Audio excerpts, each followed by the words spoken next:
अभियान, स्वच्छ भारत अभियान, स्वच्छतेची शपथ. स्वच्छतेची शपथ. महात्मा गांधींनी फक्त राजकीय स्वातंत्र्यातील भारताचे स्वप्न पाहिले नव्हते, तर त्यांच्या स्वप्नामधील भारताची कल्पना ही एक स्वच्छ व विकसनशील देशाची होती.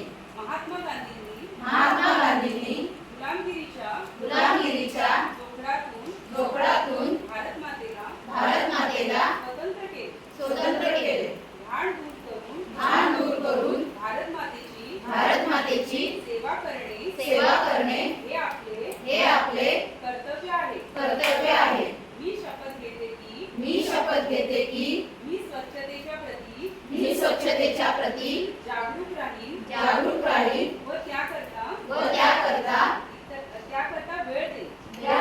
वेळ देईन.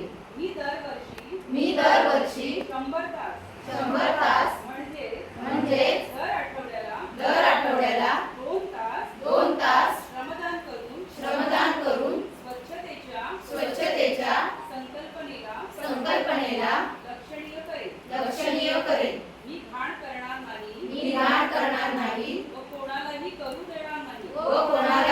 देणार नाही.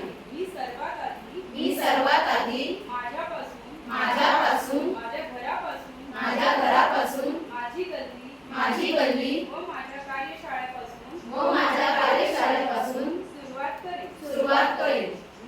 माझे हे मत आहे की ज्या देशाचे नागरिक घाण करीत नाहीत व होऊ देत नाहीत